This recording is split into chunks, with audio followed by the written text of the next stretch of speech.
Show and Tell Boston. We're talking about everything art, everything Boston. Today we have our poetry panel, poetry and lyricist panel. Can I get you guys to go around, tell us who you guys are, and like maybe like the topics and themes that you kind of focus on with your art? My name is Carrie Mays, and the topics that I focus on with my art is truth, justice, healing, and liberation. My name's Joe Saza, and the topics I usually speak on are mental health, freedom, and freedom of expression. I am a Shiree the God. My focus is on sensuality. I'm a sensualist, resurrectionist, shit starter, etc., etc. My name is Najee Janey, and the topics I tend to create on mainly are, I would say, like empowerment, surviving, but also living, self-discovery, self-mastery, and like having faith in yourself. My name is Lucci. I'm a poet. My work it's evolved over the times. At one point it was purely love or purely justice, but it's evolved into self-reflection, universal love, and lots of spiritual ideas. And my name is Nasi, and I think my craft changes every day. I wake up and I don't know what I'm gonna create, but I speak to empowerment and justice and mental health and freedom and fun. Just trying to have fun with everything that I do. Not forget that. Nice. So I may be the only one on this panel that's like not a poet or a lyricist. So for the people who are maybe even not from the state or are getting to know more about this community, how would you say like the state of the poetry community is in Boston? Like what's going on? I would say that one, just Boston is loaded with talent. There's so much talent. I created a group called Art Without Ego, not just to plug that, but just it literally was born out of inspiration from so many venues and so many local artists just doing so many beautiful, whether they're doing spoken word pieces or reading it. There's just so much talent that it's impossible to know everyone because there's so much of it. I mean, I'm from Fitchburg, so I'm not really from Boston to know what the scene is like out here. I'm just getting involved with what we got going on out here. I know there's a lot going on. But kind of to tail on what he's saying, we got a lot of talent out there in Fitchburg too. So, I mean, people that I closely work with that are just evolving by the day, that nobody really knows about. So, I mean, I'm just excited to get more plugged in with what we got going on in the city, and meet new people every day. Can you repeat the question one more time, bro? What was it again? How do you feel about the community and state of the poetic community here in Boston right now? Okay. Even for somebody in Fitchburg who's like saying like, yeah, he wants to get more plugged in. Like, where would you say he should go? Like, where are the open mics? Where's the hot scenes at? Let me know. Oh, okay. Okay. So I would say, first of all, the poetic scene in Boston is definitely evolving. You got artists like Amanda Shea, that's really putting on for the city and putting on for just melanated people in general, and she's setting the precedent. And I would say if you want to look for open mics, a lot of spots in Cambridge, even here, Master of the Chamber, wherever they're at. Cambridge is pretty hot though, like with the Middle East. Middle East always has a lot of open mics, different events going on. Black Market, that way, they throw a lot of events.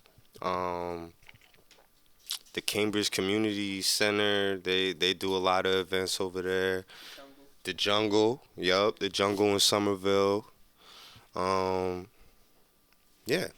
there's probably more spots, but those are the spots I know of.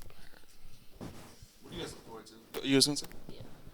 So as somebody who used to be an artist manager at Teen Empowerment Studios, there's a lot of youth nonprofits that are around creative arts and expression and justice, and they're doing amazing work. And as somebody, like I said, I was an artist manager for almost 5 years at Teen Empowerment. I managed a long list of artists that you all probably have came into contact with, and they host a lot of events for the community, barbecues, and at these barbecues and at these basketball tournaments, they're also hosting open mics, Teen Empowerment Studios, as well as Zoomix.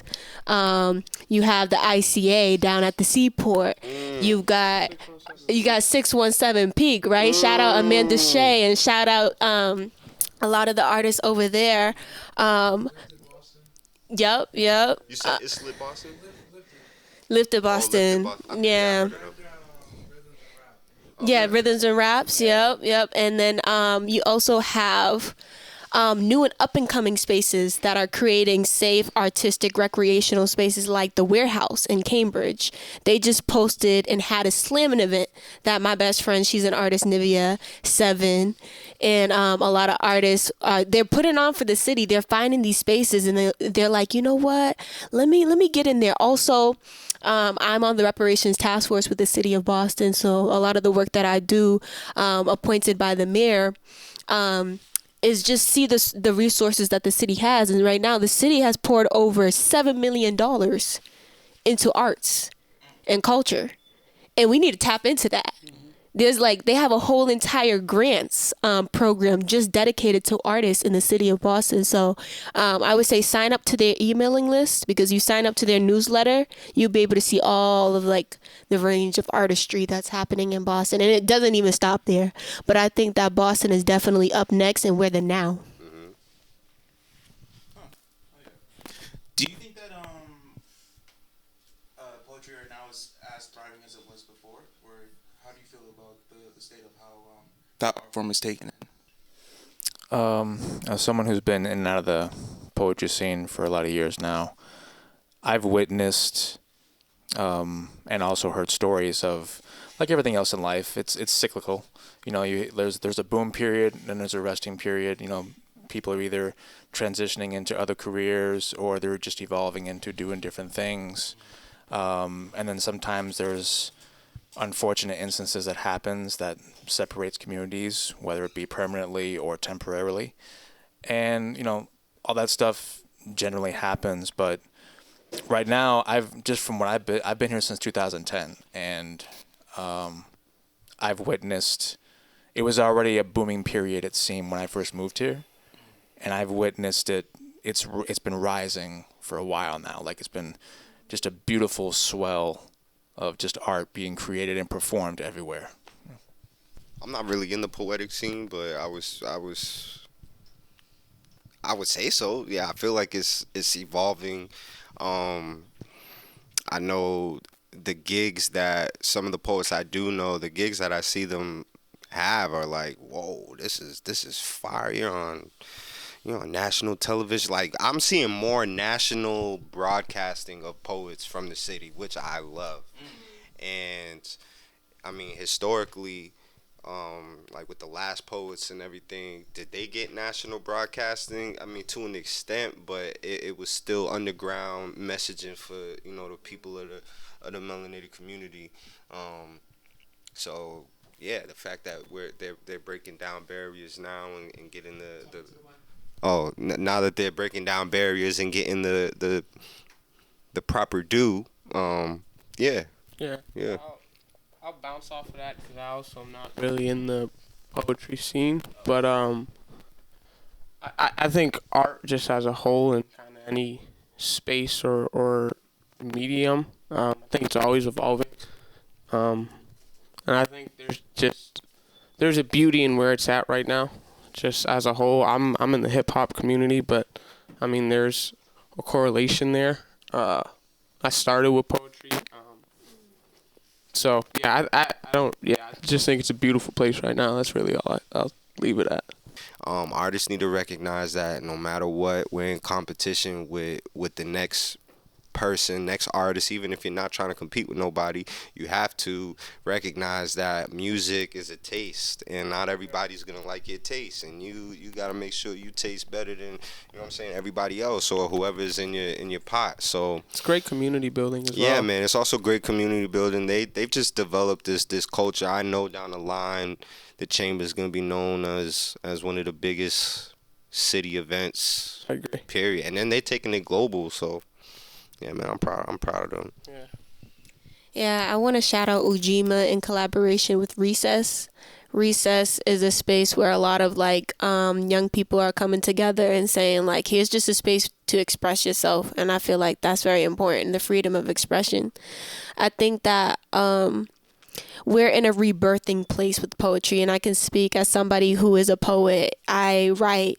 When I was younger, my mother, when I would cry, my mom would be like, go write about it. When I was sad, go write about it. When I was angry, go write about it.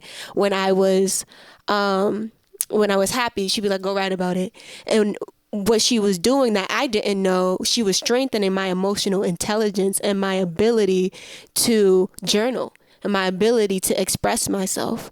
And so I have a whole entire book. Matter of fact, I brought it with me today because it's show and tell, right? You know what I mean? So a whole entire book.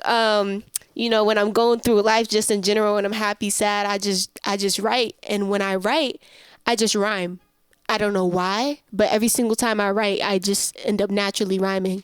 And so I think right now, but I've kept it in that book, right? I haven't really expressed it too much outside of that book. But I feel like poetry is making a comeback.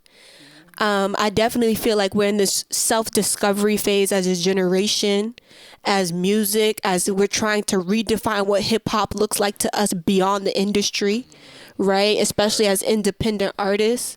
What does it mean to be a multidimensional artist beyond the constructs of what the industry is telling you gotta be, of how to do it, and this is how you be successful.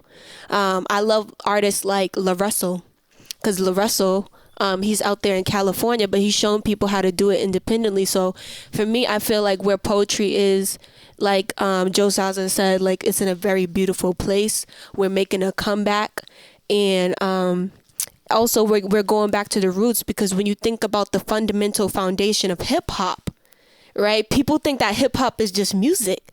Hip hop is a discipline. It's an art form that has to be learned, and it has to be taught just as much as, you know, classic music or ballet. Like that's why Harvard is now teaching classes on hip hop. But it's a discipline though, right? You got MC, you got the art, you got the poetry. Tupac talks about being a poet first before anything else, because words is the foundation. That's where it starts, and then everything else turns into what it turns into. So that's all I had to say.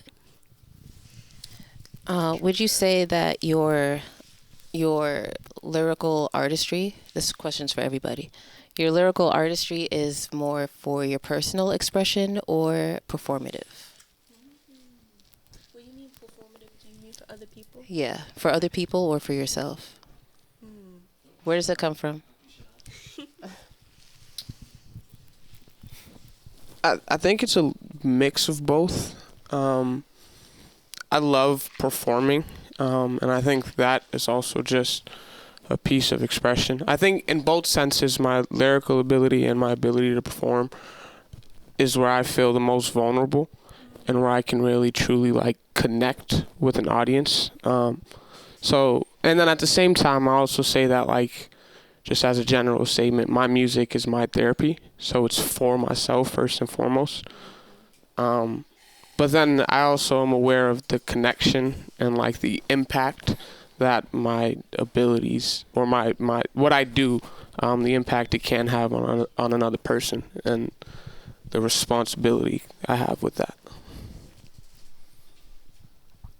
I would say it's always a copacetic flow where it's a give and take. Yes, music, or my music, for me, how I view it is, it's my way of exercising one of my superpowers.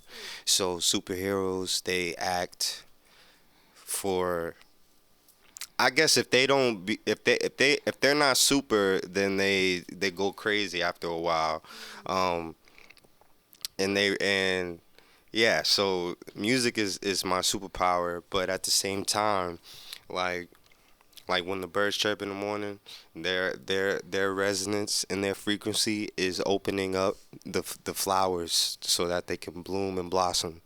And no one knows that, but that's the type of synergy energy that birds and plants have. And the trees, right? They expel carbon dioxide, and we breathe that in, while what we exhale is what the trees eat. So when I perform, that's my release for someone else to take in, or to take in whatever downloads from the music's messages that appease to what they're going through. And then of course when the adulation comes and the praise, that's cool too. But that's how I look at my lyrical content. You know what I mean? I should have went before him because I don't know if I'm following that up, but it's definitely both for me. It's both always. Like you said, first and foremost, is for myself. It is my therapy, and it is my way of communicating with the world and allowing the world to communicate back with me.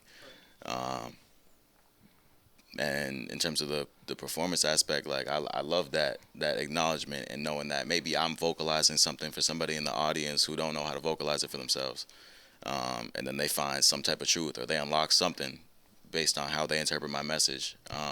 But I know that a lot of the things that I write are strictly metaphors for myself. I know that I'm the only person who's gonna get it. It's gonna go over everybody else's head, but just knowing that that's the way that I wrote it for myself, that's good enough for me every single time. So, yeah, hit different.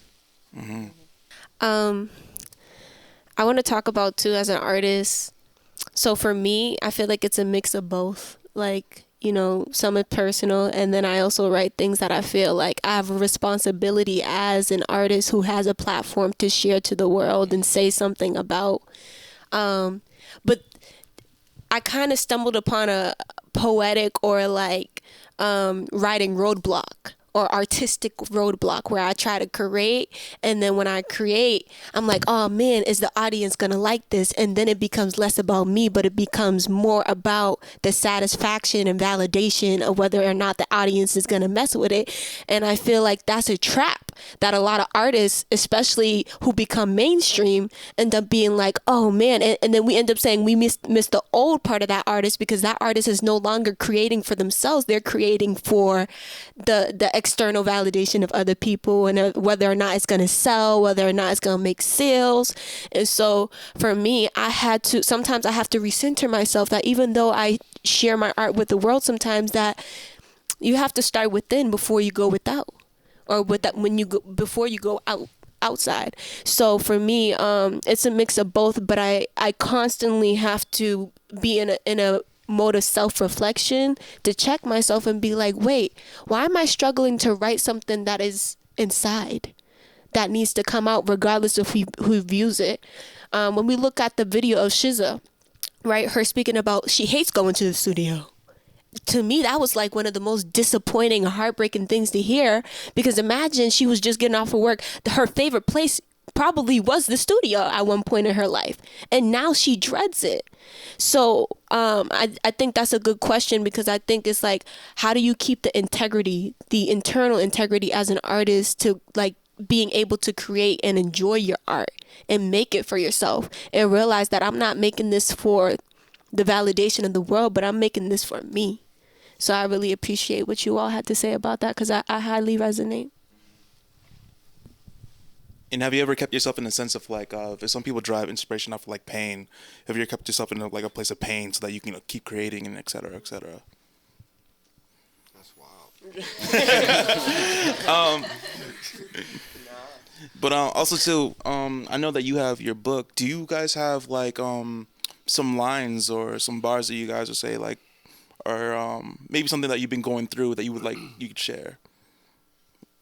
You know, a line of something that you're currently going through, or a message that you've been thinking about that you want for your audience.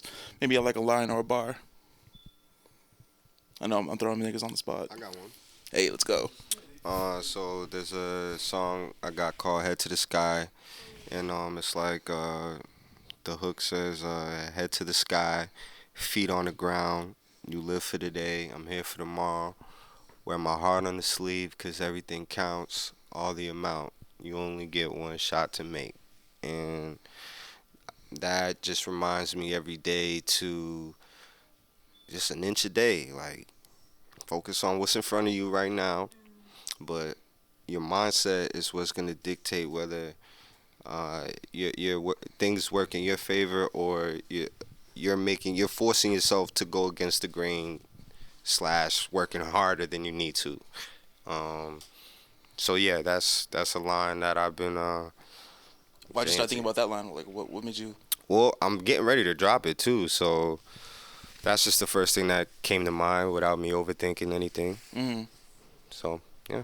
Oh, you said what made me what? What made you go into writing that? But Oh. That song, I want to say we in 2024, so I did that song maybe like 2021, and the writing basically came from the beat, so it wasn't like a preconceived record. It was just like in the moment. Once I heard the beat, like that's what triggered my response to be more empowering for myself. yeah, I feel that. You got something for us? Me and my friends in 2020, we created a movement called Gang Votes, because to us, gang means family, it means village. When we say gang, it means community. So when I say, oh, I'm with my gang, that's what that means. So we were like, hold on, why don't we bring the gang to the voting booth? And that's how we created Gang Votes. And so we created a song that ended up going viral. And I'm one of the artists that raps on it. And so I remember going to the studio and they're like, you got to make a verse right now. And I'm like, oh man, I'm in college, so it's after class. And I'm like, I don't got no verse. So I'm on the train and I had to make this verse in 15 minutes before I got to the studio. So, but sometimes that just shows you that your art is more valuable, or sometimes you create more quality of art when you just do it. When you don't even second guess and just think about it, but you just write immediately what's on your heart. So, really quickly, the ballot or bullet, we did what they couldn't. Always stand up even if told we shouldn't. There is no apology, always been part of me. Righteous rebel, breaking bad ideologies, get in good trouble, burst in the bubble, flex your political muscle, then hustle, a system designed to keep you in the struggle, suppressing your voting power like a muzzle. Open your eyes, realize, the real lies comprise. Think. If they told you your vote doesn't matter, why would you believe them? Is it fear of a black power base and political face they don't want us achieving? I'm telling you now, go vote and be proud. Disrupt the spaces we were never allowed. Don't let the pen drown like our ancestors' towns. Check off that box, voting people that's down. Let's get out these clowns and take back the town. Yeah. So, yeah, that's a verse that I'm like, let me write this on the train. It don't matter where you at, just write, just be yourself and just do it. Was that out of frustration of like black people not voting? Wow. Trying to get political. Turning political. It's like, are you Trump or Biden? Honestly, I think I was trying to embrace and really like show the significance of why it's important to vote, especially as people of color, as black folks, or just whoever you are. Like, you live within a system and people don't know who governs them. It is very important to know how the system works and how you are governed, because I always say if you don't know how to play the game, you'll get played. So that's my way of teaching our people, like, go out and vote, because we have historically had the lowest voter turnout since a couple presidential elections ago. And I'm just like, y'all are only voting in your presidential election when in reality, your local elections are just as, if not more important than your presidential elections. People are worrying about Trump or Biden, but they're right in your backyard. And they're making policies to govern your life and you don't even know that. So it wasn't really out of frustration. It was out of the intent to educate. What's that feeling? You guys got a bar? Yeah, I got some bars. Hey. So I think it's probably track I released probably 2 years ago. It's called Mental Math, and it speaks to just growing into becoming my own man. My dad passed away when I was pretty young, so you know you teach yourself after that point. So it's like I was never too good at math, but I made sure to add all the thoughts that my dad gave me back, to subtract all the shit that was whack, came away with some pride and this passion. Action, lights flashing, way too high, I think I might crash it. Way too fly with this nice jacket, and then goes into the verse from there. But something smooth, but just talking my truth and defining myself and learning how to be the man that I'm trying to be every day, really. But yeah. What was the pinnacle that made you start thinking about like making you want to even go into that self-reflection mode? I think my music has always been pretty self-reflective.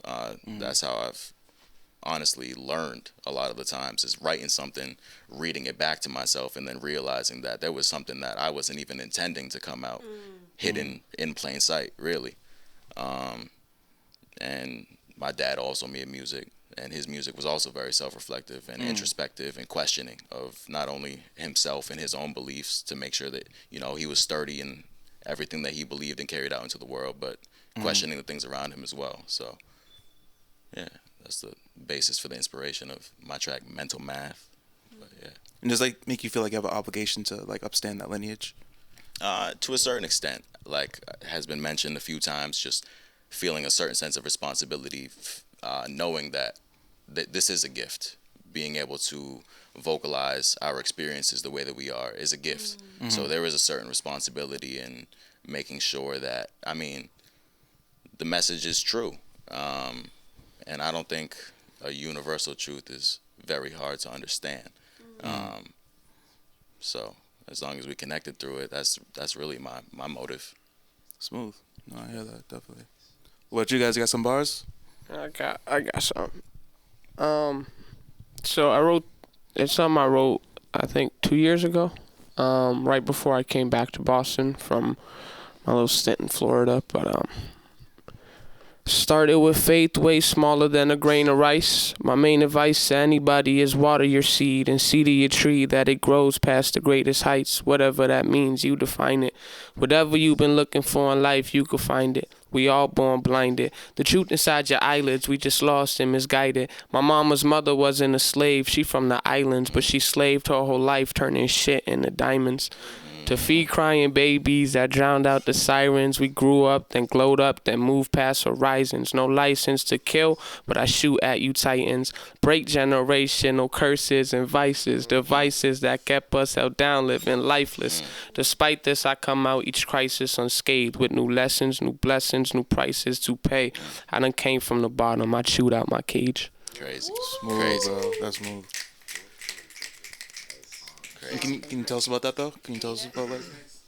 Yeah, you got it. That's. Like, I want to know more about that though. Like, why'd you write about that? I mean, kind of like what you were saying. My music is very self-reflective. Like in specifics, I can't remember where I was. Was the first part like struggling with faith? Like, was that struggling with religion or? Not necessarily. In all honesty, I think it was the opposite. When I was in Florida, I did a lot of kind of exploration within spirituality and like my beliefs. And I came back with a very strong foundation of what my beliefs are. And I think the idea of it was really just like your perception and perspective of the world is all you really have in the world. So if you stand on it and that is your reality, then let it be, and kind of just being okay with that. Just standing on my existence. Makes sense. Yeah, I dig that. This is just a little piece from a poem called Told You So. Hate to say I told you so. You hate to see me go.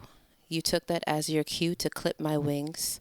Plot twist. I know why the caged bird learned to pick locks, bitch. Plot twist. The god could never be ash for too long. I kiss the ground on the parts of me you wiped your feet on, and sing my praises to the parts you will never touch again. For my heart is still sacred ground, and this body will always be a temple you cannot re-enter. But nothing and no one will ever fuck you better than karma. That has to be about an ex. Oh, come on. And is. It basically just means don't fuck with me. Resurrectionist. Yeah. Coming out of a toxic relationship type thing. How about you, bro? You got something for us? Sure. You go first. No, I said I went first. Oh. Yeah. You next. This track and listen to all this talent. Okay. Yeah, I got a little something. This is off. So I'm with a nonprofit / creative exchange group called Be Heard.World. Oh, shout out to them. Yeah, thank you. Shout out to Be Heard. And right now, the project we're working on is we were recently in Selma, Alabama for the 59th annual the Jubilee on the bridge. You were there? I was there with Okay. Be Heard, like maybe last year. Yeah? Yeah. Okay, beautiful. Oh, yeah, because you know Oliver. I was in the film. Yeah, nice. Yeah, it was so much with that in general, and we were collaborating with, creating with, and performing with youth, and the youth were now raising funds to bring the youth up to perform with us here in Boston, as well as DC or New York. And this is part of my piece in there.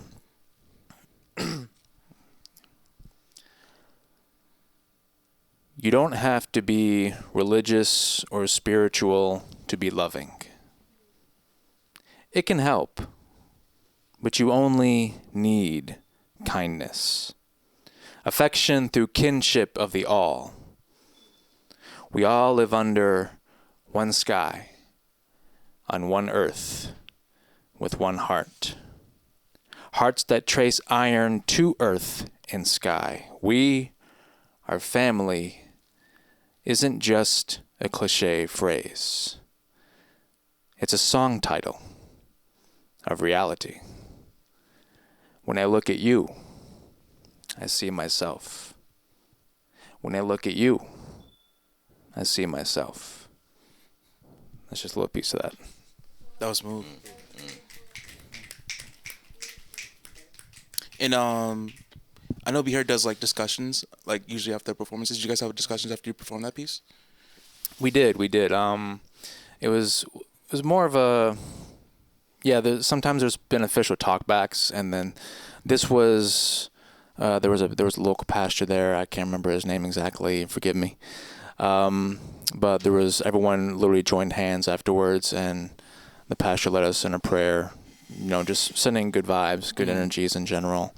A lot of people expressed how much they appreciated it, because a lot of these youth some of them had, but a lot of them had never done anything like that before. And the feeling that they came out of that was amazing. Just the overall feedback was beautiful, and that's why, not just us, but them too, looking forward to them coming up here, very much so. And how would you like people to interpret that piece too? Or like, now have they? Oh, what I did? The meaning? Basically, because the poets in this piece, we all have you could say, themes that we're representing. Part of my representation in that piece is basically the magic of the heart. That's the prompt that was kind of given to me. And it was basically me just saying, whether you're religious or not, whether you're spiritual or not, how you treat people essentially what it comes down to. Because how many religious people have been very bad to other people? How many spiritual people have been very bad to other people? Now, this isn't a judgment on those people, because we're all human beings anyways. But generally speaking, kindness is where it starts. I just I can't remember her name right now. She's like the auntie in all the movies. Can anyone think of who I'm talking about? Please not be Medea. Jennifer Lewis. Yeah. She's been floating on. I hate Medea. I'm sorry. I can't stand that shit. She's been on Instagram, off and on, for the past several years, and she's been on the media tour for a while. And I just saw it again today, and she was talking about when you lead with love, everything is less stressful. Everything is just nicer and kinder in general. Oh yeah. Sorry, you had a question? Yeah. How would y'all say that you handle writer's block? Like, what do you do to overcome that?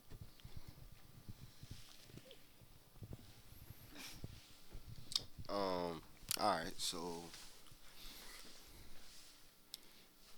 to overcome writer's block, speak about your life. Speak about things that are real, true, that no one can deny. The more you speak from your life experience, uh, you'll never run out of things to say. I feel like you run into writer's block. Well, I've ran in. I don't run into it as much now because I speak more from real experience. But when I did, it was from overthinking.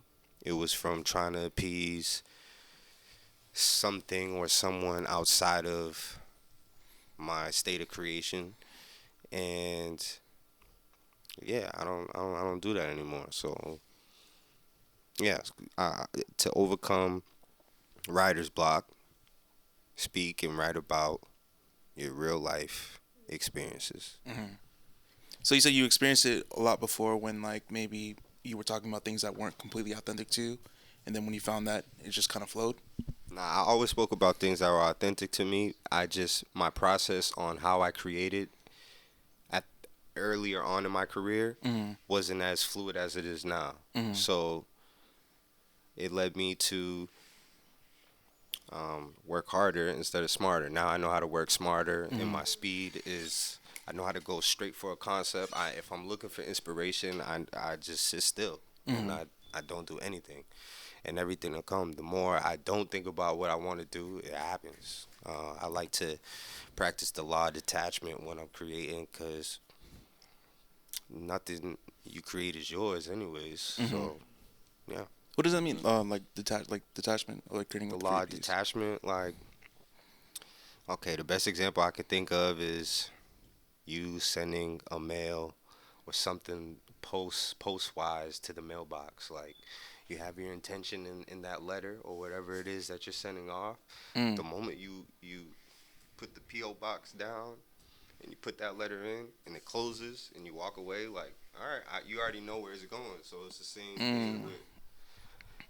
You already know where it's going, so it's the same thing with the law of detachment. Like, if it's something you want or desire you want, you harness that feeling as if you already have it, and then you detach from it. Yeah. No, that makes sense. How about you guys? How do you guys deal with the writer's block?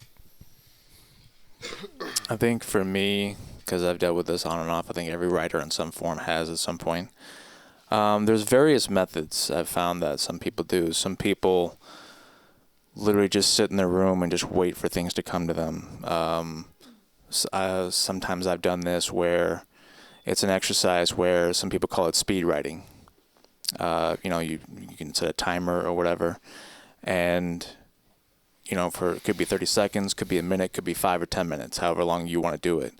And just the intention is to keep your pen or pencil on the paper, and more specifically, writing on paper rather than typing on your phone, because it's just a different feel generally when you do that. And you just keep writing. It could be gibberish, it could be anything, it could be good, bad, happy, sad, whatever it is. And it could be complete nonsense the whole time, but the whole point is that you're projecting whatever is in here onto the paper. And by the time that time is up, you might have something brilliant that you didn't even know you had in you. There's various things. You can look up specific prompts and things just to give you practice. There's so many methods. It's just thinking about finding what resonates with you personally.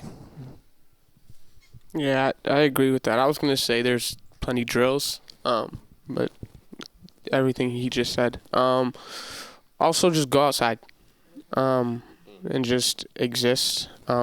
Maybe take a second away from it. You don't have to, but just go outside. I think experience is the best inspiration.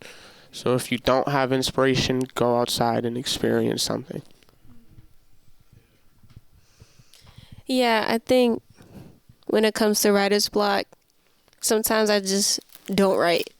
Like, I won't force myself to do it if my body, my mind, my spirit, my soul is telling me it's not coming to you right now.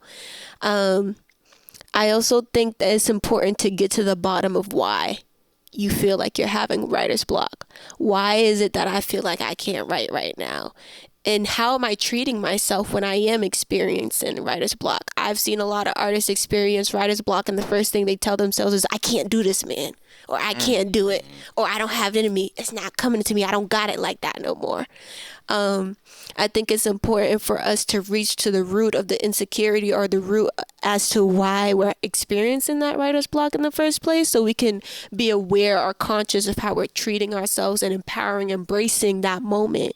I always think that there's power in embracing the unknown, right? For me, when I have writer's block, especially as it comes to essays and writing papers and poetry, just whatever, I like to go to sleep. Like, I take a nap. And I don't know if this has happened to anybody else, but I'll be like so stuck on writing either a paper or poetry or something. I'll take a nap and it'll come to me in my dream. And like, it's worked every single time. Like, oh, I'm Gucci. Okay, good. It'll come to me in my dream. So I'll dream about the essay that I'm gonna write about, and then when I wake up, I know what to write. And then I get an A on it. Or same thing with poetry. Because what I don't realize is that sometimes your body, when you go to sleep, your brain is doing the work for you. It's also doing the work for you subconsciously. So whatever you were thinking about in the forefront of your consciousness, it will then download into your subconscious and work for you while you're asleep. So I'm not telling everybody to go to sleep when they have writer's block. Try it out though. And sometimes you'll just wake up with a burst of creativity and curiosity and things like that. But I just go to sleep, or I just stop thinking about it. Oh, also, wake up in the weirdest moments of the night. I find that I have a burst of creativity in 3 a.m, 2 a.m, 1. Like, don't put a schedule to your creativity. Just let it flow. That makes sense. Oop, go ahead. Just to touch on that about going to sleep. If you don't like to go outside, I would definitely recommend writing about your dreams, or writing, like, put a plot twist on a dream, or like switch it up. But if you don't want to go outside, just write about a dream. Yeah.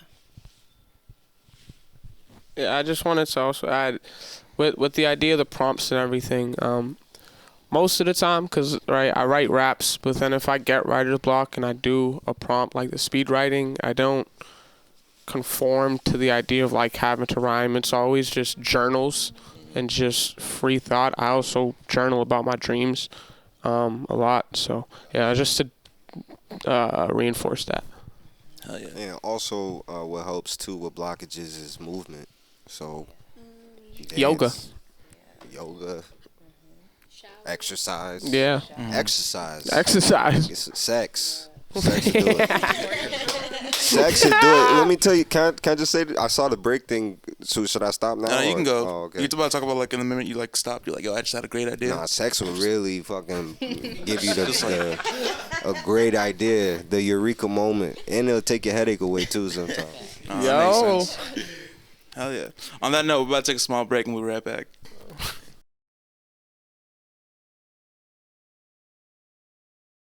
Hey, everybody. Show and Tell Boston After Dark. It's part 2. It's part 2 of our poetry and lyricist conversation. Right now, there's a new person on the couch. We got D Ruff. Hey. Set us off with tell us who you are, and then set us off with a bar about a message that you want to give to the audience or something you've been going through. So who I am, D Ruff, poet extraordinaire. Not really. I always joke about that. But born and raised out of Roxbury. But I do spoken word poetry, co-host for an open mic called the If You Can Feel It, You Can Speak It open mic. And creative teacher, like a teaching artist, father, just a lot of hats. Let's go. Mm-hmm. And as for the bar,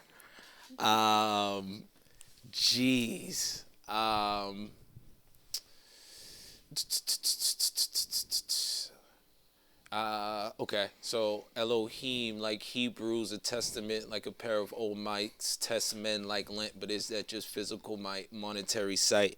Do I want to feel how tight or see new heights? It's all about positions and intentions, different zones and different dimensions. Feed my skin or quench my soul. What am I reflecting when attempting? Am I listening to an erection or erecting something interesting in her? I'm guessing she questions. All right. Yeah, so. That's my poem. And that literally is a piece of a longer piece. Yeah, but that's just something that was just how I'm feeling, cause I got a lineup, so I'm feeling good. And so I want to leave it to you guys. So I said, like, I'm a passenger in this. I'm the only person that's not really like a poet or a lyricist. So I really want you guys to interact with each other and talk about, like, the poetry scene or anything you guys want to talk about. All right. So I was listening to y'all, and y'all was being real cool. Okay. So as the poet on stage, all right, I understand that there are different elements to knowing when I have a great performance. So, and one of those elements is usually like we all understand flow state. And for those of you guys that don't understand flow state, it's when your body, your mind, your speech pattern, everything is just so in sync. And no matter what you do, it's like if you watch basketball, it's watching the bat, like when somebody gets a hot hand and they can heat check from anywhere. When Steph is on fire and he shoots from anywhere. In football, it's when the quarterback, when Tom Brady, the last 2 minutes of a game, we knew, oh, he's going to do something. It's those clutch time moments. It's everything. You just know you're good. So for me, usually those times happen. It doesn't necessarily always happen with a big crowd. But I have a call and response that I usually do with the crowd that usually lets me know when everyone's feeling my piece. And it's usually if you can feel it, you can speak and chant. And that usually is my gauge. For you guys as MCs, how do you guys know when you hit that flow state? Me?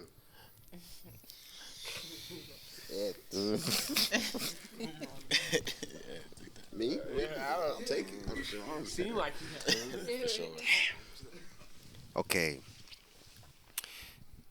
All right. There's like all right, for me personally, when I know I'm in, there's a certain like sweat I have. Like it's not a downpour sweat. It's like it starts at like my temples, right? And then I get like a certain temperature, like I get hot. And all I got to do is just look at the gauge of the eyes of the people, and I look if majority of the eyes I can't see, I know not only am I in my zone, but they're in their zone too. And then when I'm with my band, like there's just when we all in that pocket, it's like it's crazy. It's usually right after the big climax, you know what I'm saying? Now we're just vibing with the music. That's how I know I'm in the zone. I know that's 100% true because I shot you at Boston Calling. Yo, with the band, the crowd, crazy. Yeah, I saw. Bro. That's Thank flow you. state, bro. Thank you, man. Appreciate it. I know for me, as a poet and spoken word artist, I've performed all over the country.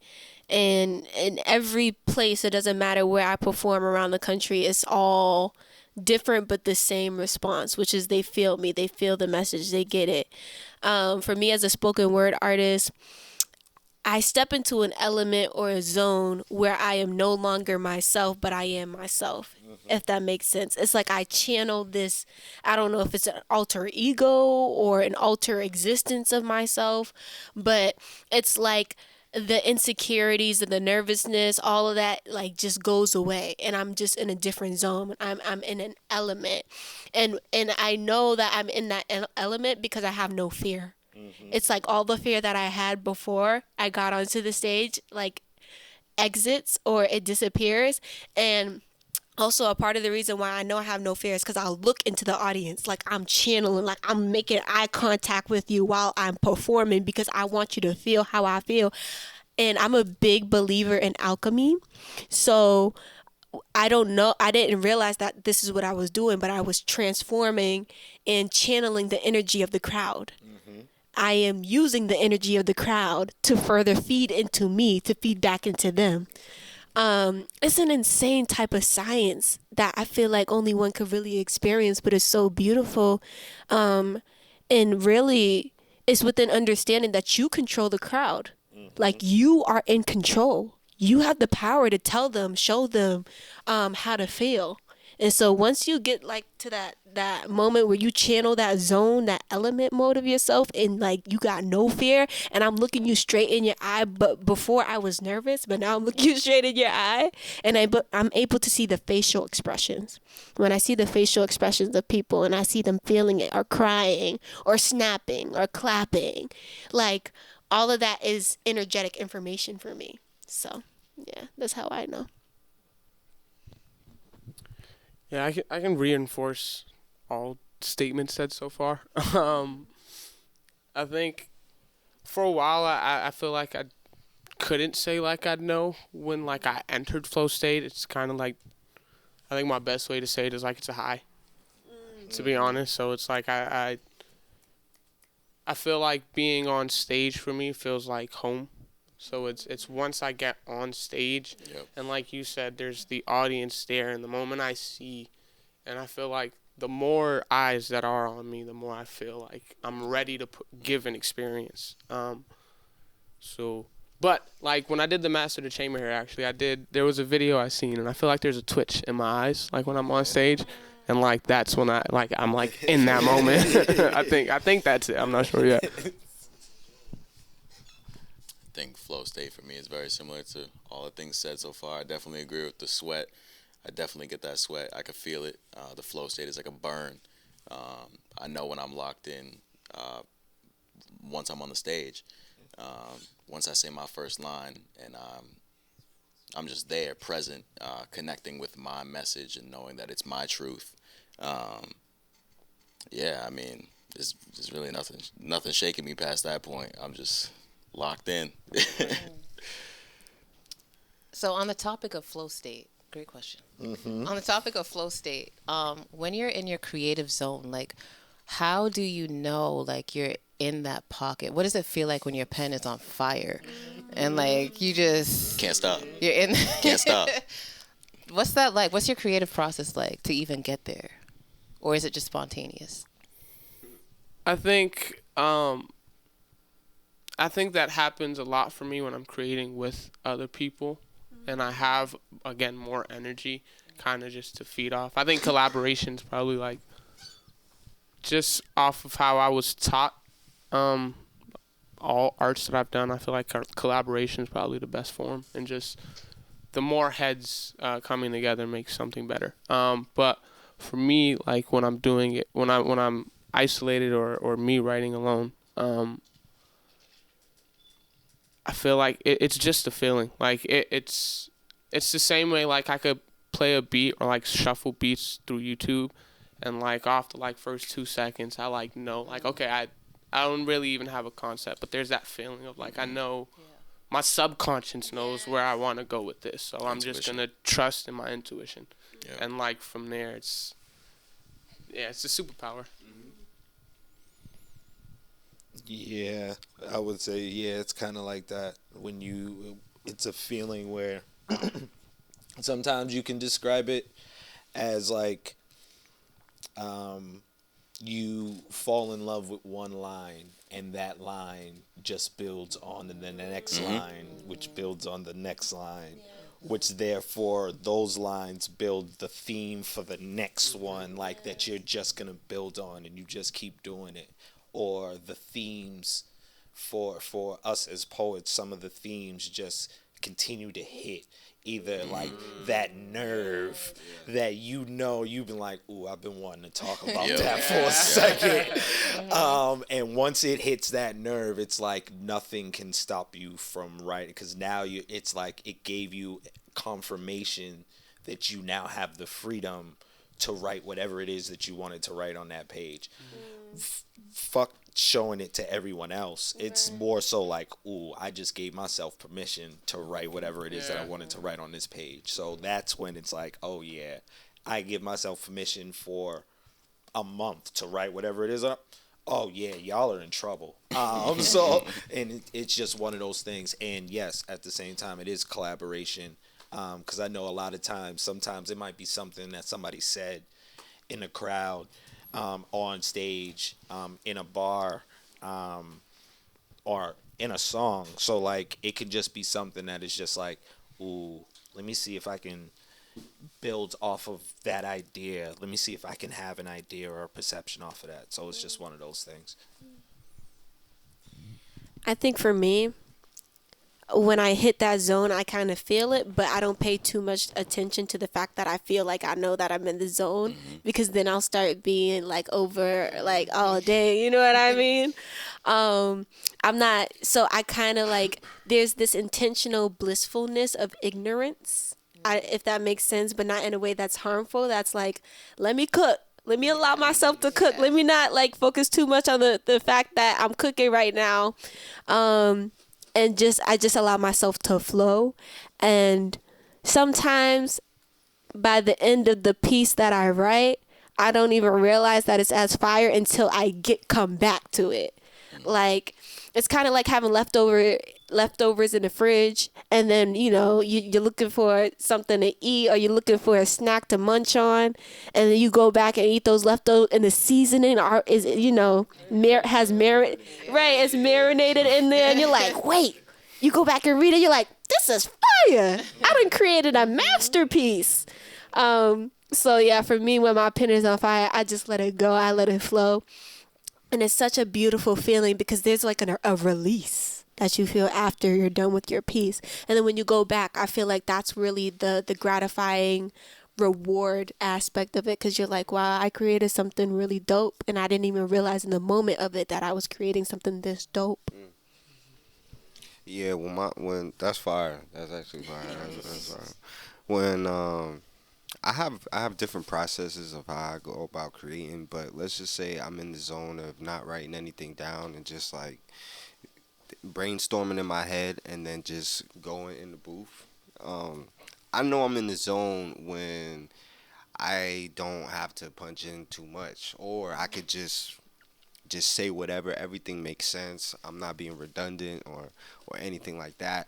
But fast forward to if I'm writing something in my phone, a lot of times if I can like not surprise myself, surprise myself. I'm like, oh shit, yeah, this. I'm my biggest critic, so I don't like to be redundant. I don't like using the same words. I make sure that I have a certain like energy when I record it. My tone is good. I'll fucking not finish the verse if my tone is not hitting. We'll keep re-recording the shit. If my tone of voice is not hitting that shit, it's not gonna be, because your voice, everyone's voice is an instrument. So like, if you know that instrument, you know what it's supposed to sound like. So yeah, those are my monikers of when I'm in the pocket. I think for me, I've received a lot of criticism in a good sense, that I kind of find my pocket like halfway through a song. Like a lot of the stuff that I release, somebody will hit me up and be like, yo, like I noticed that like this timestamp is when you just turned it on, like, and I don't necessarily know it when I'm writing it, but I know it when I come back to it, and I know it when I'm performing it as I hit that spot, because I can tell that maybe all of my shots were hitting the target somewhere on the board, but they weren't really hitting the target, and it took one of those arrows to really hit my point, and now it's like you said, that confirmation. Now it's like, all right, well now I'm just put my foot on the gas, because we already know where we at. Like I'm in the stretch home, like this is easy sailing now, so we could just keep flowing with what's happening right now. I mean, usually pretty simple for me in that. Okay, so I'm going to go over here really quick. Even though you're on the side, half of the time. Okay, on the sideline half of the time. With you watching the performances from either a poet or a rapper or a lyricist, how do you yourself know when they or we have hit that flow state? As a videographer, like you know, I said like I even filmed Najee at his performance at Boston Calling. Like even just like watching like performances like that, you see the energy that's being reciprocated from the crowd. You see like what people are like. That they're chanting your lyrics. They're like engaging. They're nodding their head. They're feeling that vibe. You really see the connection between the artist and the crowd. And I'm like, oh man, they're in the fucking pocket. You know what I mean? Okay. Because now comes the other part. Okay. Because now we talked about being on stage. That other great stuff. It's usually great feelings when we are on stage, right? When we get off stage, okay, everybody's running up. Oh my God, you're so amazing. How do you decipher the genuine, oh my God, you're amazing, and the folks that are just like, you was cool, like you was alright, like you was real good, but they're giving you the, you was amazing, but it's not that energy. It's really not that energy. And how do you respond to that? I'm gonna just pretend it is that energy because that's what I deserve. So I'm gonna just Okay. take I it know like that's that. right. I know that's right. Yeah, I mean, I'm gonna just be like, hey, this is what you meant to give me, but Yeah. No, I agree. I no matter like what it is, in face value, off of stage, I'm just saying thank you and kind of like I'm so in the moment of like I just finished that and I feel so good that I like, even if it is BS, like I probably won't even see it. Like I'm just so on a high that I'm like, thank you, I appreciate it, and I'm good. And then again, if the relationship, continues or there, like, yo, I seen you at this show and like you killed it, when it's the next one. You feel me? There, like it's showing that like, all right, you are actually supporting beyond that moment. And that's not to say that in that moment it was fake or it's just, I take it in, I appreciate it for the moment, and then if the relationship continues, it continues. I would say, kind of similar to what you said, I just alchemize the energy into a positive affirmation for myself. And also, I think that as artists, I know specifically for me, I read energy. Like, that's my first language. That's my frequency. And so I'm able to tell which ones are genuine and which ones are competition. It's sad that sometimes I feel like as an artist that I want to collaborate with people and in their mind, they're thinking competition. I'm thinking collaboration, and so sometimes I could tell when it's coming from a place of like, oh, okay, it's competition in my mind and to you, but I'm going to glance over it with fake positivity because everybody else around me showing me positivity. So if I show you how I truly feel, then I'm gonna look like a hater. So I read into things very deep. As you can see, I'm a deep thinker. But I just take it for what it is. I take it as a positive affirmation, and and I just be like, I did do that, and I really appreciate that energy. It's all about how you take energy. You're either gonna let it deter you or determine you. So. That's a bar. You see that? Slip that bar in. Like everybody said, I definitely, especially after a great performance, one it's all right, I'll put it like this. Yeah, energy is very important, and I'm very, especially after performing, I'm very even more aware, heightened. I'm in a heightened state. And for those that I do peep, that I peep energetically, is something I'm not trying to be around. I just won't be around. I don't dap up everybody or hug everybody. Anyways, I don't think you should. Everyone. But yeah, that's how I approach that shit. They still saw me perform. They still paid. Fair. This is fair. This is fair. So yeah. And I guess with with that being good ones, everybody understands that like with good performances, it's easy to be like, all right, cool, I can do. But when it's not necessarily the best of performances, is your mood still the same? Do you respond the same when it's not a great performance and someone's coming, especially if it's, because I'm not a slammer, I'm not a person that does competitions, but when especially when it's a competition and I just like heard that I didn't make it to the next round, but oh man, you should have made it to the next round. Really? You probably should have voted for me. Like, what are you talking about? Like, and so like, but obviously you can, but you can't say that, because then how does it look? So like, how was your response then? Y'all had terrible performances before? What? Yeah. Oh Can my we God. can we get some of these stories though? Oh my Can we get some of these gosh. stories? Oh my gosh. Oh yeah. You can start with the terrible performance and then reply to the question itself. Oh, it happens. It's like you gotta have them. Okay. Damn, babe. What's the last terrible? It's like, tell me. Well, the thing is, like, I know when I have a my terrible performance is if I mess up and no one knows. Yeah. No one will know that But I messed you. up, but I know. Like, Yup. I butcher a verse, I fucking say the wrong. Okay. When was this? I think this was last year.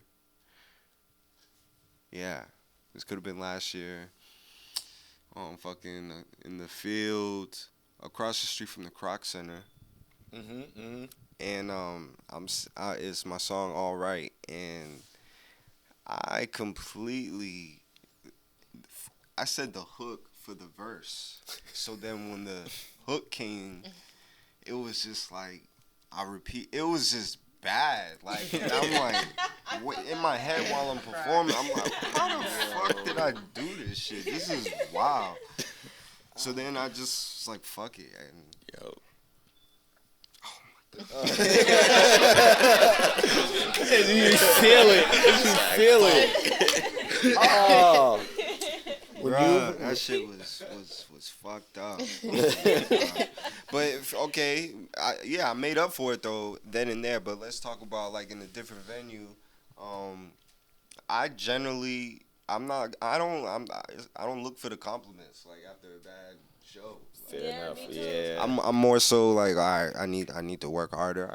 I should have did mad more cardio. I should have rehearsed more. You know what I'm saying? Like, I should have took this gig serious. Yeah. Serious enough. You know what I'm saying? Were you like out of breath? You said cardio. Were you like?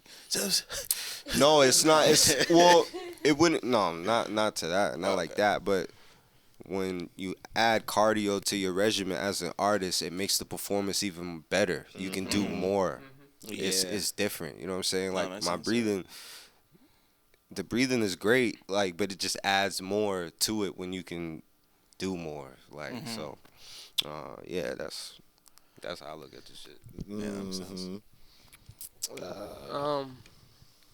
Yeah, I've had bad shows. I've had like situations where I've had like 15, 20-minute sets like a few years ago, and like I ran out of breath because I was so excited of being on stage and and I'm just yeah, it's bad. I've had my fair share of bad shows. Also, just forgetting lines or like twisting. I had a show a few weeks ago where I twisted like a line up. And I'll just say no Diddy, and I was like, fuck. Yeah. Like, shout out to No Diddy, bro. You feel me? So yeah, I've had some uncomfortable moments. But yeah, to the other note, I also have people that like I know I can go to where they'll give me honest feedback. So like once I get off stage, like I'm zoned into like where is Gio? Like where are the people that like I know I could be like, how was that? And they'll give me the honest truth. Yeah. And I already know it, but I'm like, I just need that second. Yeah. So like, what was it? Yeah. Can't have yes men around you too. Facts. No Kanye. For me, I remember it was a couple years back. So I have a song called Melanacious on YouTube. You guys should definitely stream that. And it's about, and that's actually my Instagram name too. It's my stage name because Melanacious to me, when you think of gracious, spacious, and you hear something acious at the end of it, just means a lot of or plentiful of. And so when I think of Melanacious, I think I have a lot of melanin. And so I remember I came out with my song. You ever have those songs where you outdo yourself in the studio and then you realize there's a lot to perform in live? Yeah. So it's one of those songs. And so I remember it was at the MLK Scholars, John Hancock, what was it called? Talent Showcase. And we're at rehearsal and I performed this song halfway and I'm like, I can't do this, guys. I can't. And it was like a ultimate walk of shame in the middle of like mind you, everybody's there. It's not the talent show, it's the rehearsal. But you know, half of all the artists are there that's supposed to rehearse. And these are like some of those artists that were there are actually really profound, well-known artists today. So it's crazy having a relationship with them and them being able to see me fail, but also see the evolution of me still being out here. And so that was like in the middle of the set, you were like, yeah, in the middle of this, Like- I was like, I don't know what it was that day. I just couldn't hit the notes. I was forgetting my lines. I got to the middle of it, and I was like, I can't do this, guys. I can't do it. And I walked off stage, and I did not perform at the talent show. ooh, oh man. It was, but I think it propelled me into a deep reflection and a deep sense of discipline for myself. Like, what does it mean to believe in myself? Is that what you did? So like, we was talking about like, how'd you treat yourself after you, like, what did you do? Usually when I feel like I did not do my best and I know I could do better, and sometimes I do really good, but to myself, I'm so self-conscious that I think I did bad, but the crowd is like, oh my God, I loved your performance. You did amazing. But how I treat myself is I want to get off stage as soon as possible. I want to pack up and I want to go home. Like, so I could sit in my solitude and in isolation so I could reflect on where I could do better. And then kind of like what Joe Zaza said, like, I find somebody that can tell me the truth. Because I'm already so harsh on myself, I want to hear that harshness from somebody else so it can validate the fact that what I'm self-criticizing myself about is real. You know what I mean? And then I feel like I go into this mode of I hustle harder. It makes me want to hustle harder. It makes me want to do better. It makes me want to practice. It makes me want to be more inspired to just do better, you know? Well, D-Ruff, how about you, bro? Are you D-Ruff on yourself? Oh man, That was a little chime right there, Chad. the first performance, first feature that I had was the worst feature ever.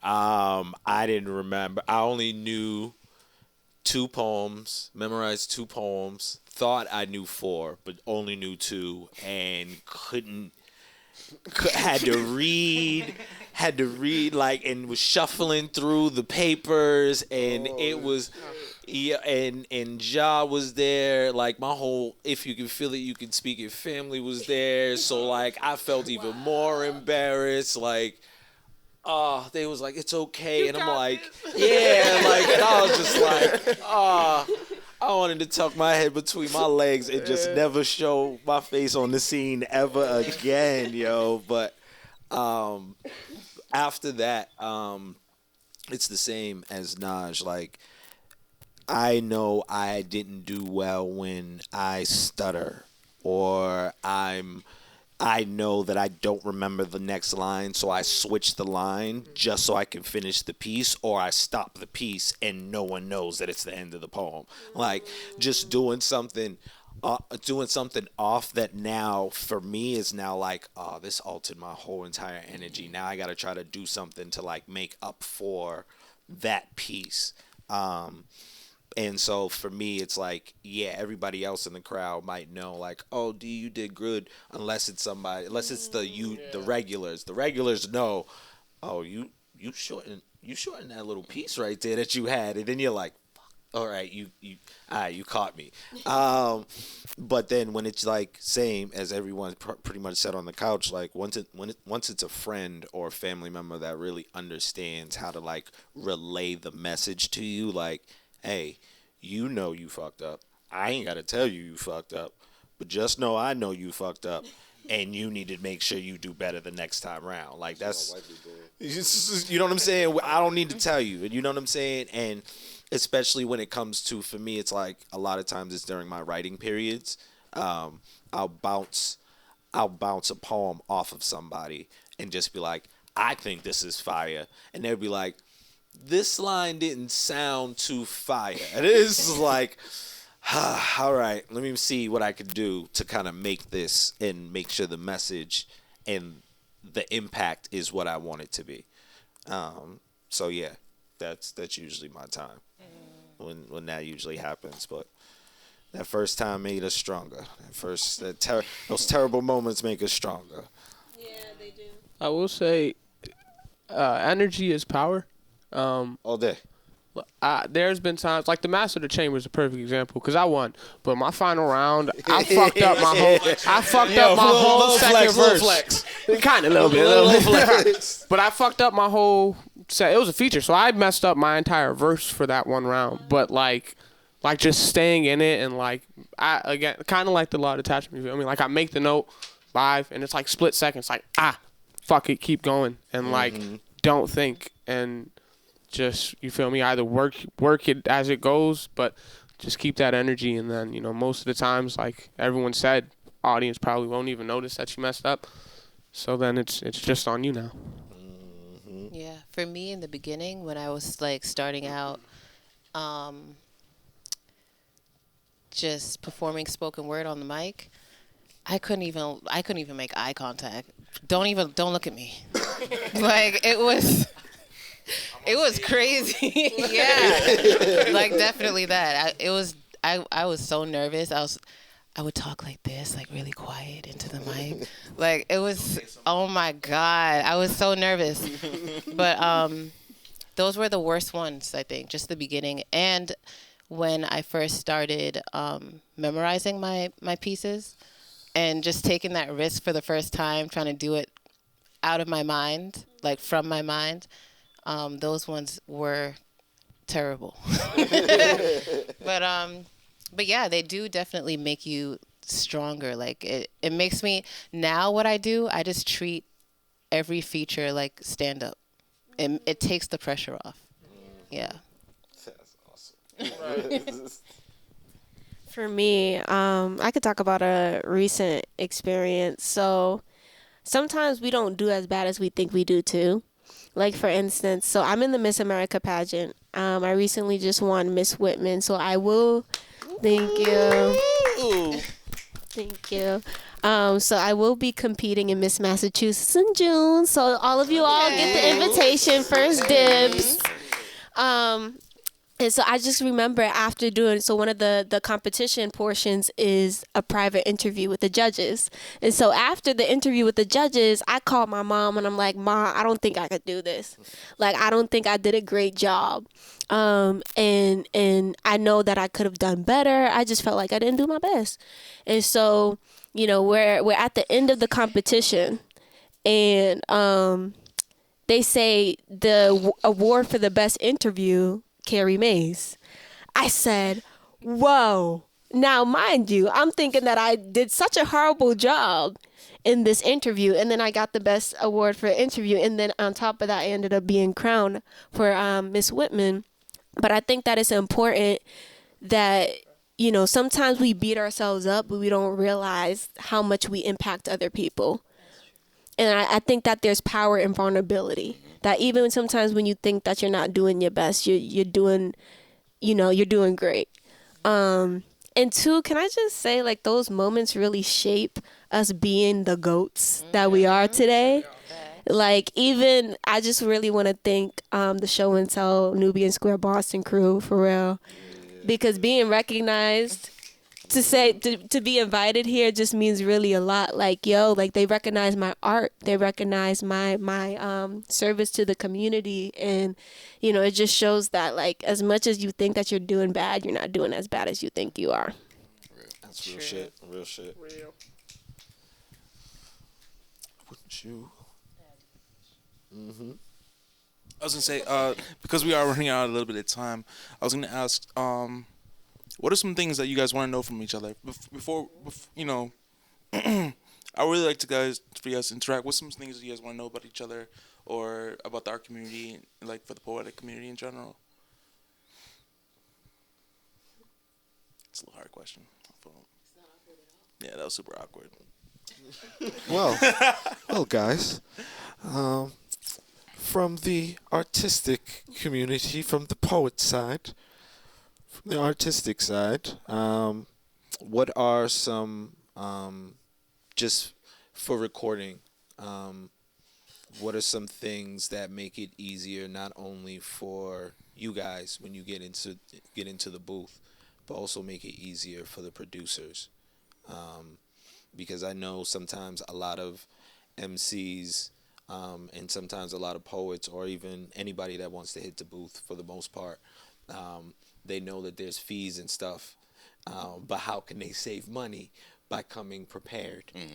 So what are some ways that you guys come prepared to the booth when you do that? As an artist and an engineer, I'll say, unless you're like, on the level of Lil Wayne or Jay-Z, please come knowing what you want to record already. Please. Like, the whole style of everybody wanting to freestyle. I mean, it's cool if you really want to do that and put your money on it, but like, yeah, that part. But yeah, I also like just on top of that, as I write, I memorize before I get into a studio. So like, as you were saying, in the sense of like my tone and like understanding the energy that I need to bring to the song, on top of knowing the words to the point where I don't have to read it and it doesn't feel like I'm reading lyrics rather than just a feeling. I feel like that makes it more efficient and also just for a better song. I would say having a end goal for your session and a start goal too, because it's very important to be intentional with your sessions and have the right parts, say the right things, do the right things to make the record the best. Me personally, I have to put emphasis and a certain amount of like grit in my delivery. Yeah. So even if I'm like, even if I do a take that I don't think was my best take, the engineer, whoever's in the studio, because I put that energy in it, they're like, nah, you don't gotta like keep this. And yeah, like it's all about the energy. I really don't like when I hear other artists, it sounds like they're reading when they record. Like, oh my gosh, this is a pet peeve. I can't stand that shit. Like, do it like you already know it type shit. Like, why you fucking sound like a robot? I don't like that. Yeah, that's like, I care about my shit. So that's also, you gotta care about the art and the music. So that's how I stay prepared. I mean, as an artist and engineer, I feel like I could say preparation is everything, but at the same time, I just like to know what I'm getting into. So if an artist is trying to come to the studio and, just create, and they don't necessarily have much of a goal, they have maybe like the initial ideas of like the seed. Like there's a certain passion that I have in coaxing that out. Like I want to develop your idea. So I have no problem with people coming to the studio with maybe like a loose image of the end goal. And it's like, all right, well, how are we going to get there? Or how are we going to get at least a couple steps to a point where we can get there down the line? But a certain preparation to a standpoint is like, I do appreciate when people have their initial image of what they would like to start with or what they want to work in the direction of or help me tailor your sound. But I mean, there's something for me that's fun in like uncovering that. So when people might be a little bit unsure of what it is that they're doing. Just being there to provide the security that like you can just have faith in yourself to create whatever it is that's calling you, and we'll figure out how to tailor that image later down the line. Sweet. Developing the talent. Nice. Hold on, because I want to make sure I say this for us poets, okay? Promoters. Period. Okay? Please know the difference between a slam and an open mic. Okay? Open mics mean that anybody can come to it and speak. Slams mean that it is a competition. Slams mean that there are rules. Slams mean that there are time limits. Open mics, it can be somewhat of a looser values and rules and stuff. That's it. That's my only input. Nobody asked me anything about that. I just thought I'd throw that out there from the poet community. That is one of the frustrations I know that I have as a poet, as an open micer, that sometimes folks say it's an open mic and it's really a competition, which means it's a slam. And sometimes they mean it's an open mic and there's no competition, but they call it a slam. So it's like, all right, guys. Like, Yeah. So just that. I just wanted to make sure I just added that. In question, because we talked about this a little bit before you came, but Yeah. most slam competitions and open mics that you look forward to in the city, what are they? I don't look forward to slams much. Sure. Okay. I'm not a but it's me. It's more so just me, right? I'm an open mic poet and a performative poet. So for that, like, I don't do my poetry to compete. Okay. The only time that I do compete is whenever someone's like, hey, we're doing a slam and it's erotica. And I'm like, oh, yeah, I'm there all day. I got sex poems out the ass for you. Like, nice. Okay. Pause, no Diddy. No Diddy. So, Okay. like, I'm ready for that. But then, but other than that, like, everything else that I'm creating isn't up for the numbers. It isn't up for a time limit. It isn't up for you to critique me. Only thing you can say is to yourself. Like, you can keep that to you. So that's where I'm at. So for me, that's why I don't really look forward to slams. When it comes to open mics, there's one at Hugh that happens every Thursday, Poetic Escape. And I usually am helping the co-host over there.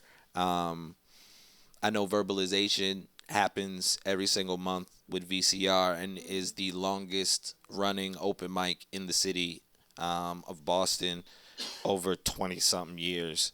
So, like, there's certain ones that I look forward to. And, like, since COVID, while a lot of the spaces that we once had has, died out for whatever reasons, the resurgence is coming back more powerful than ever. So there's a place down by the seaport called Grub Street where it's a library and, like, it's a youth. They host little slams for the youth over there. So watching youth poetry and those kids and how fucking brave they are and dope they are, and even knowing 617 Peak and how dope they are as MCs and artists and musicians, and, like, there's so many things to look forward to, just within the art scene in general. So I can't necessarily specify all of them, but just the one 617 Peak that I know that they usually do over at Hibernian Hall, Hue and Verbalization, and when we get up and running, the If You Can Feel It, You Can Speak It open mic. Like, so those are the ones that I know I look forward to. And yeah.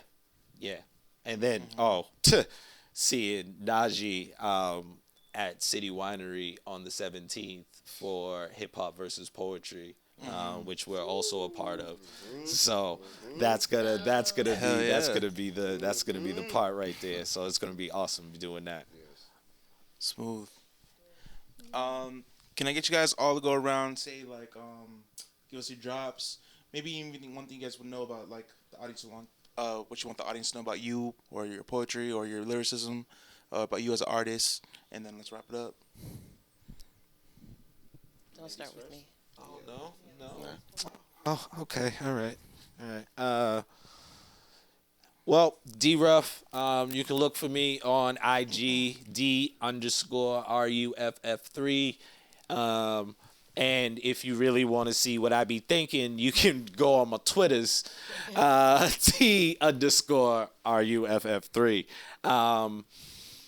And for the most part, like, you guys will see me in the city doing things for the poetry community and for the youth, and it's being an honor to be not only able to do this work, but to also, again, to echo the sentiments, to be recognized for this work, whether it's here, whether it's City Winery, whether it's the Boston Center of the Arts, April 8th, for Hella Black, Volume 6. But no matter where it is, it's just being recognized and being able to have the space to be able to perform. So thank you guys, whoever shows up.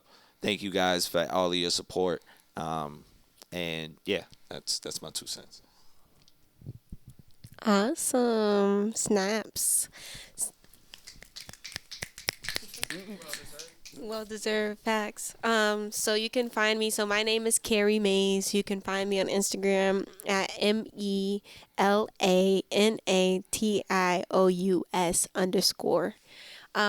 And for me, I'm just really honored to be here and blessed to be on such an esteemed panel, beautiful panel of so many beautiful artists doing awesome work. I would say also on the optimistic note, while we were talking about failures and how to come back from that, my message to you is your biggest setback will be your biggest comeback. Your biggest setback will be your biggest comeback. Amen. Can I get an amen from the congregation? Ashe. And so I think, keep up with all of the artists that are here. Support your local artists, support your local poets. And I will say this as a poet, as a spoken word artist who has performed across the country and also on a lot of people's features and albums. Poetry is not a dying art form. We are very much here, well, and alive today, and we're going to keep that energy going. Both of them. Give them up. I'm Joe Saza. You can find me on all streaming platforms at Joe Saza, JO_SAZA. You can find me on all social media. I am Joe Saza. I have a single dropping in the next few weeks. Halo Kids. We pushed it back because Cole let us know the album was dropping. So in the next 2 weeks. And then I got an album coming real soon. Let's go. I don't even know where I am. It's called I Don't Even Know Where I Am. It's called I Don't Even Know Where I Am. Nice. Oh, yeah. That was hard, bro. My name is Najee Janey. You can find me at Najee Janey. All my music is on, all the platforms or whatever. But, however, I got a even.biz account, which means that I can sell directly to the listener and to my fans, and it's at Najee Janey. So I would appreciate it. You know what I'm saying? I definitely put on for the culture, for the people, for the youth, especially my melanated family, man. It's all about, making change and being a better person every day. I definitely put forth the quality and the time and essence into my art. So just for my even.biz people, if you're not hip to it, get hip to it. But yeah, I'm selling all my music will be up there prior to it going out to all the other platforms first. So you'll get like the first sneak peek of the albums and everything, exclusive drops and shit like that. So yeah. Oh, April 17th, Wednesday, City Winery. We're headlining the show featuring my guy over here, D Ruff. It's a spoken word versus hip hop competition. It's about to be fucking crazy. Amanda Shea, Brandy Blaze, Milkshot Benedict, King David. So many people, Queen Sheba. And then the 13th, this 13th, I got a festival, the Bloom Festival, in Austin, and then the 27th, Temple showcase I also got going on. So yeah. Oh, and then I'm dropping a single and my project this month as well. Break Free. So yeah, just be on the lookout for all of that. Yes, sir. My name is Nasih, Nasih. You can find me on Instagram, Nas the God, NASTHAGAWD. It's worth checking out. It's worth checking out. This is a movement. Like, we've been talking about hip hop as, art and a bunch of other things, but there's a movement. And we got a bunch of people that I'm working with out in Fitchburg to put them on. Shout out to my boy Fuego Red.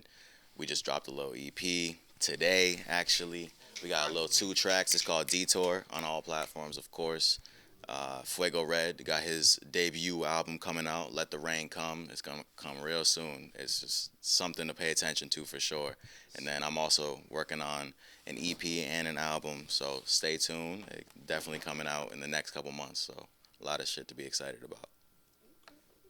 Honored to be here. Okay, delicious. I am Mashiri the God. You can find me on Instagram and everything else at Mashiri, MSHAIRITHEGOD. Click on the link in my bio on Instagram. You can see everything that I do. At the end of this month, I'll be hosting another open mic, which is called One Mic Stand Session 2. So everybody be there. Mm-hmm. And that's in honor of National Poetry Month, which is all April. So I would like to see every single face. And follow me on Twitter. That's where I do a lot of my shit talk. So yeah. Show and Tell Boston. This is our episode 1 of trying to get to know more of the poetic and lyricist community, and this is one conversation of many more. And we hope to stay updated and get to know everything what you guys are doing. And we love to have you guys here. Show and Tell Boston. And that's a wrap.